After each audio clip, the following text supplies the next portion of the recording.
Hai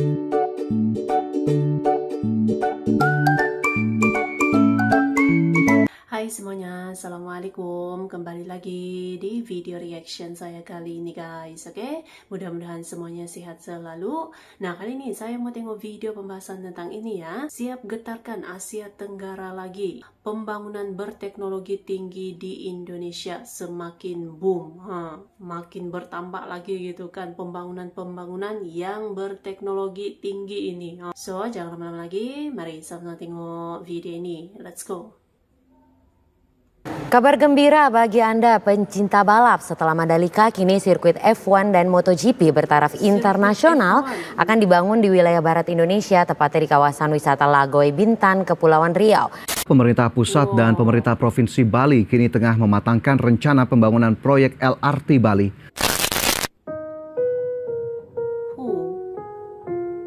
Berbagai pembangunan lagi ya, makin melompat. Perekonomian Indonesia yang sedang booming telah mengguncang infrastruktur di Asia Tenggara. Hal ini tercermin dari banyaknya proyek baru yang bermunculan di Indonesia. Pertama-tama, bisa terlihat dari jalan tol yang mulus dibangun dengan sangat masif, secara menyeluruh di wilayah Indonesia. Panjang jalan tol yang beroperasi telah meningkat lebih dari 4 kali lipat semenjak Indonesia merdeka.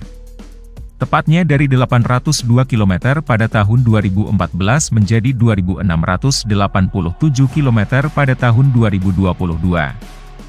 Jaringan jalan juga bertambah sepanjang 31.410 km.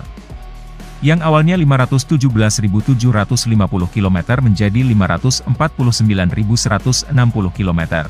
Jalan-jalan ini bukan sekedar jalan biasa, akan tetapi sudah seperti urat nadi kemajuan yang menghubungkan kota-kota dengan tingkat efisiensi yang jauh lebih baik. Pembangunan jalan tol ini juga meningkatkan konektivitas antar wilayah, mengurangi waktu perjalanan, dan mempercepat distribusi barang dan jasa. Dampak positifnya bisa dirasakan oleh sektor ekonomi dan pariwisata. Dengan destinasi wisata yang sebelumnya sulit dijangkau, kini menjadi lebih mudah diakses. Selain itu, proyek jalan tol ini menciptakan lapangan kerja baru selama masa konstruksi dan operasional, yang mendorong pertumbuhan ekonomi lokal masyarakat sekitar. Dengan ekonomi yang sedang melonjak, permainan game changer Indonesia dimulai.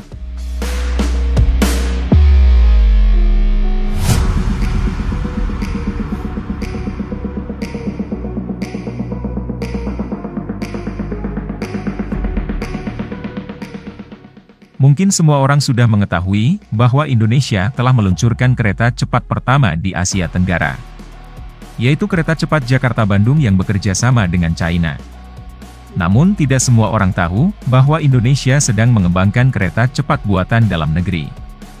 Ya, teman-teman tidak salah dengar. Indonesia telah mengembangkan kereta cepat secara mandiri di dalam negeri. Sebenarnya di Asia Tenggara, Indonesia adalah satu-satunya negara yang dapat memproduksi kereta api, dan telah memiliki pelanggan dari berbagai negara. Seperti Selandia Baru, Malaysia, Filipina, Jerman, Bangladesh, Thailand, Australia, dan Singapura. Serta memiliki banyak calon pelanggan potensial lainnya. Hal ini dikarenakan harga yang ditawarkan produk kereta api dari Indonesia cukup kompetitif, serta memiliki kualitas kelas premium. Indonesia berjuang keras untuk mewujudkan kereta berkecepatan tinggi baru di bawah bendera Inka Indonesia, dan menargetkan pembangunan secara besar-besaran yang akan mulai beroperasi pada tahun 2026. Peluncuran pada tahun 2026 nanti akan menjadi tonggak sejarah baru dalam industri perkeretaapian Indonesia. Ini mengindikasikan bahwa bangsa Indonesia selalu tampil terdepan dalam bidang teknologi secara mandiri berbanding negara-negara lainnya di Asia Tenggara. Seperti yang kita ketahui bersama, bahwa kebanyakan negara di Asia Tenggara hanya dijadikan sebagai basis tempat produksi dari produk-produk negara maju.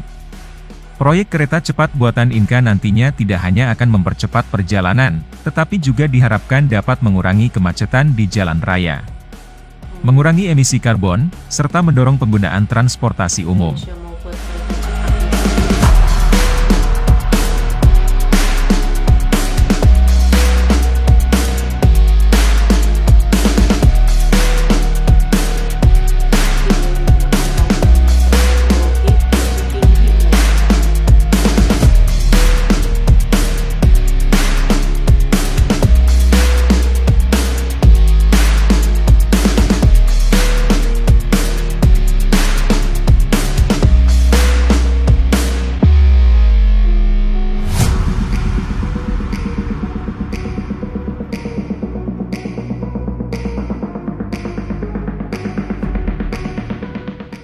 Di sektor energi, Indonesia telah melakukan investasi secara besar-besaran pada energi terbarukan. Proyek pembangkit listrik tenaga surya, panas bumi, air serta angin, sedang dibangun di seluruh penjuru negeri. Pembangunan infrastruktur energi ini bertujuan untuk meningkatkan kemandirian energi, serta mengurangi ketergantungan pada bahan bakar fosil, yang diperkirakan akan habis di tahun 2050-an. Pembangkit listrik tenaga angin dan surya yang tersebar di berbagai daerah, adalah langkah besar menuju energi bersih dan berkelanjutan. Ini juga membuka lapangan kerja baru dan memberikan peluang bagi industri lokal untuk lebih berkembang.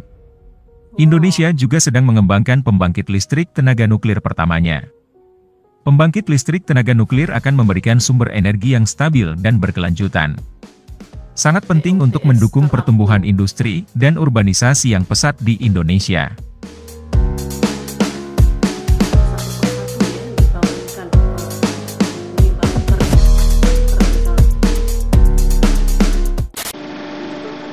Indonesia is going nuclear. For decades, these scientists have been working on test reactors, like this one at the outskirts of the capital, Jakarta. Hundreds of young people have been trained. Indonesia's nuclear agency says the economically booming country has no choice but to go ahead with plans to build its first of 4 nuclear power plants. Di bidang penerbangan, Indonesia telah meluncurkan program antariksa yang ambisius. Lembaga Penerbangan dan Antariksa Nasional atau yang disingkat LAPAN, berencana untuk meluncurkan satelit baru dan mengembangkan teknologi roket.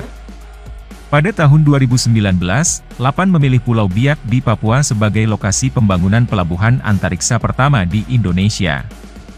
Biak memiliki kecepatan putaran yang ideal untuk peluncuran roket dan infrastruktur pendukung, seperti bandara, pelabuhan laut, dan jaringan jalan serta listrik.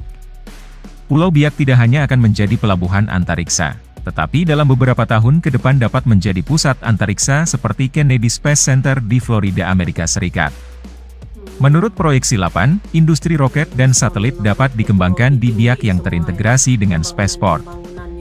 Betapa membanggakannya jika kita bisa melihat roket luar angkasa diluncurkan di tanah sendiri. Lagi-lagi menjadikan Indonesia negara pertama di Asia Tenggara, dengan program roket luar angkasa seperti Amerika Serikat, Rusia, dan China.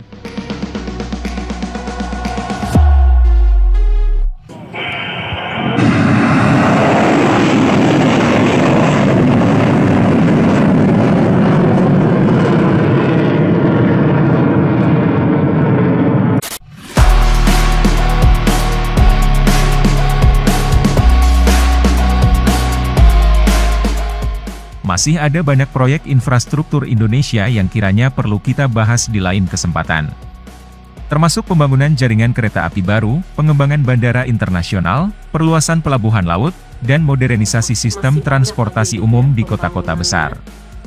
Semua ini dirancang untuk mendukung pertumbuhan ekonomi, meningkatkan kualitas hidup, dan memperkuat posisi Indonesia sebagai pemain utama di kawasan Asia.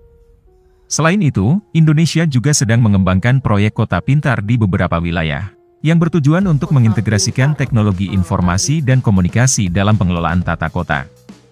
Kota-kota pintar ini diharapkan dapat meningkatkan efisiensi layanan publik, mengurangi konsumsi energi, dan meningkatkan kualitas hidup warga Indonesia. Proyek infrastruktur lainnya yang tidak kalah mentereng, mencakup pembangunan bendungan besar dan sistem irigasi untuk mendukung sektor pertanian. Dengan bendungan dan irigasi yang baik, produksi pertanian dapat ditingkatkan, mengurangi risiko kekeringan, serta meningkatkan ketahanan pangan nasional. Nah, itulah tadi sementara yang dapat Mimin sampaikan pada sesi kali ini, dan akan kita lanjutkan di video selanjutnya. Terima kasih dan sampai jumpa.